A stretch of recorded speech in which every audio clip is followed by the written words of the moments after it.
बरेली में अधिवक्ताओं पर हुए हमले मामले में बरेली में तूर पकड़ता जा रहा है। बरेली बार एसोसिएशन ने आरोपियों की गिरफ्तारी और दोषी पुलिसकर्मियों पर कार्रवाई की मांग करते हुए डीआईजी को ज्ञापन सौंपा। बार एसोसिएशन के अध्यक्ष मनोज कुमार हरित के नेतृत्व में अधिवक्ताओं ने आरोप लगाया कि गंभीर धाराओं में दर्ज मुकदमे के बावजूद कोतवाली पुलिस ने मुख्य आरोपी आशीष सिंह को थाने से ही छोड़ दिया, जबकि अन्य दो आरोपी अक्षय और अमन पर हल्की धारा में चालान कर दिया।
ज्ञापन अब आपको पढ़ के सुना दे रहा हूँ।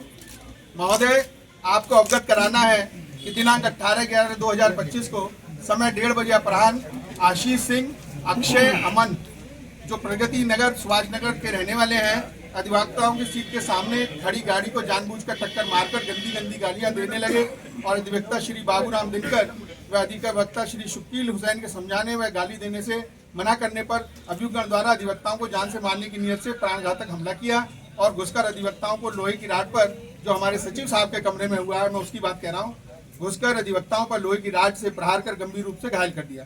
सभी अधिवक्ताओं ने अभियुक्तगण को पकड़कर सचिव महोदय के रूम में बैठा दिया, जैसा हमारी बार हमेशा से रही है। पहले भी हमारे सब लोग यहाँ मौजूद हैं, जो पूर्व क्या नाम है एसपी सिटी साहब थे, वो भी यहाँ मौजूद हैं। उन्होंने देखा है कि जो सोलंकी जी के यहाँ के उसमें जो गोली चली थी चैम्बर में, उसमें भी सब अधिवक्ताओं ने उन अभियुक्तगण को बुला के उनको समझा के उनको बिठा रखा था, उनको पुलिस को सौंपा था। उसी परिप्रेक्ष्य में हमको जो है वहाँ से पुलिस ने 26 जनवरी पे अजीब सी बात है कि अधिवक्ताओं को सम्मानित किया था, तो ये उसी परिप्रेक्ष्य में मैं आगे पढ़ रहा हूँ। दोनों घायल अधिवक्ताओं का मेडिकल कराया गया है। घटना के संबंध में मुकदमा अपराध संख्या 567/2025 दायर किया गया है। इसमें जो सबसे अहम बात है वो ये कि दिनांक 19/11/2025 को जब अधिवक्ताओं द्वारा कृत कार्रवाई के बारे में जानकारी की गई तो पता चला कि अभियुक्त आशीष को पुलिस ने थाने से ही छोड़ दिया है, जबकि उसको हम लोगों ने उसमें दिया था। जबकि सीओ प्रथम महोदय ने सभी अधिवक्ताओं को यह भी विश्वास दिलाया था कि अधिवक्ताओं के खिलाफ कोई मुकदमा पंजीकृत नहीं होगा और उपरोक्त मुकदमे के सभी धाराओं में जो सुसंगत धाराएं जो उसमें एफआईआर में लिखी गई हैं, उन तीनों अभियुक्त का चालान किया जाएगा। यह भी संज्ञान में आया कि अधिवक्ताओं के विरुद्ध एक मुकदमा 568/2025 राज बनाम शकील एडवोकेट व 4-5 अज्ञात अधिवक्ताओं पर मुकदमा पंजीकृत किया गया है। वार्ता पर एसपी सिटी साहब से जो उस दिन हम लोगों ने वार्ता की थी वो मौजूद रहे थे, बहुत देर उनसे कई चरणों में बात की गई। वार्ता पर धारा 170, 126, 135 BNSS में अमन व अक्षय का रिमांड नगर मजिस्ट्रेट महोदय द्वारा निरस्त हुआ। बड़ा क्षोभ का विषय है कि थाना कोतवाली ने मुकदमा पंजीकृत होते हुए भी अभियुक्तगणों को लाभ देने के लिए थाना पुलिस ने थाने से छोड़ दिया, जो कि विधिक रूप से भी सही नहीं है।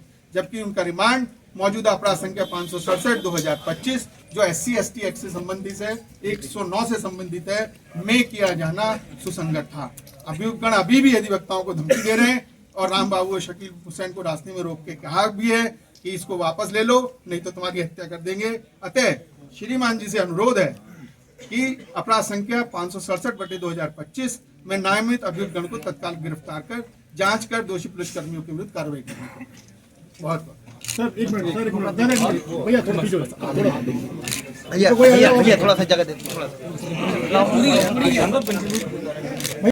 देखिए, आपको जानकारी में हमारे साथ आप लोग हमेशा से जुड़े रहे हैं और हम लोग बहुत शुक्रगुजार हैं प्रेस का, खासतौर से आप लोगों का, कि आप लोग जब हम लोगों की समस्याओं को और उन सबको बराबर हमारे साथ रहे हैं, उनको वीडियो के थ्रू और अपने माध्यम के थ्रू आप लोग से बताते रहे हैं। हाँ, हुआ 18 तारीख को हमारे जो पार्किंग स्थल है उसमें अधिवक्ताओं के साथ मारपीट की गई थी, उनके साथ प्राणघातक हमला किया गया था उनके ऊपर। उसके परिप्रेक्ष्य में जो लोग थे उनको मौके से पकड़ा गया था और थाना पुलिस कोतवाली को बुलाकर उन्हें सौंपा गया था। उन लोगों को भेजने के बाद वहाँ पे थाना पुलिस को देने के बाद और एक सुसंगत धाराओं में 109 और SC/ST एक्ट में उसमें मुकदमा कायम कराया गया था।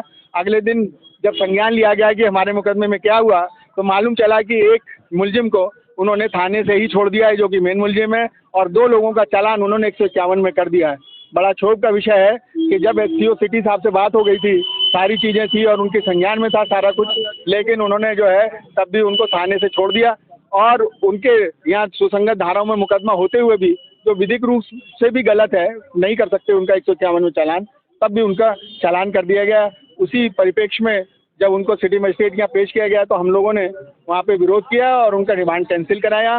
रिमांड खारिज होने के बाद उनको वापस पुलिस ने दोबारा बाकी मुलजिमों को भी छोड़ दिया। तो आज हम उसी कार्रवाई के संबंध में जो पुलिस द्वारा की गई है, अपने DIG साहब से मिले थे। उससे पहले एडिशनल DG साहब से मिलने का प्रोग्राम था, लेकिन मालूम ये चला कि वो बाहर हैं, छुट्टी पे गए हुए हैं, तो इसलिए हम लोग जो है यहाँ पे इनसे मिले। उन्होंने पूरा आश्वासन दिया है कि उनकी गिरफ्तारी जो मुलजिमों की शीघ्र कराई जाएगी और जो जांच है वो वहाँ से ट्रांसफ़र कर दी गई है CO 3 के यहाँ। कब्जा भी मिल रही है। हाँ, वो अधिवक्ताओं को रोक के 2-3 लोगों ने कल बताया था हम लोगों को, अधिवक्ताओं को, कि साहब उन्होंने हमें रोका है, 2-3 लोग थे 2-3 बाइकों पे, और उन्होंने ये कहा कि अपना मुकदमा वापस ले लो, नहीं तो फिर तुम्हें जान से हाथ धोना पड़ेगा और तुम्हारी बाहर में कंडोलेंस ही होगी और इसके बाद अलावा कुछ नहीं होगा। बहुत बहुत धन्यवाद। देखिए, मामला हमारे अध्यक्ष जी ने बता दिया है, कचहरी परिसर में और वो भी सचिव के कार्यालय में घुस के उन अधिवक्ताओं को मारा गया जो बीच बचाव कर रहे थे, और बाहर के लोग बुला लिए गए। जब एक आदमी ने वहाँ पे मारा उनको, तो बाहर के आदमियों को बुला के उनसे मारना पिटवाना शुरू कर दिया, तो और जान से मारने की धमकी दी और इस तरीके से रॉड से पीटा गया है जो हमने धारा में दिया। और वहाँ पे FIR दर्ज हुई 109 यानी 307 और SC/ST एक्ट में। हम लोग ये सोच के निश्चिंत है कि चलिए अब न्याय होगा इसमें, लेकिन पता चला कि अगले दिन उन लोगों को, उनमें से जो मुख्य मुलजिम था उसको छोड़ दिया गया है और मामले को रफा दफा करने की नीयत से, केवल प्रिवेंटिव डिटेंशन, केवल निरुद्ध करने की गरज से उनको 151 में चालान करके भेजा गया है। हम सब अधिवक्ता पढ़े लिखे लोग हैं, विद्वान अधिवक्ता, जानते हैं कि पुलिस की मंशा कहाँ पे मामले को ख़त्म कर देने की होती है। साथियों से ये बर्दाश्त नहीं हुआ और ये बात सम्मान पे आ गई। इस बात को लेके हम लोग मिले, SSP साहब और SP सिटी से हमने बात करी। उन्होंने हमें विश्वास दिलाया कि CO से, ये जो उस समय के CO हैं, उनसे ये मसला ट्रांसफ़र कर दिया जाएगा। लेकिन मामले में थोड़ी देरी हुई और साथियों ने फिर जब मीटिंग करी है बार में, तब ये सबका निष्कर्ष निकला कि इस मैटर को जो सर्वोच्च अधिकारी हैं ADGP साहब से ये बात अपनी पहुँचाई जाए।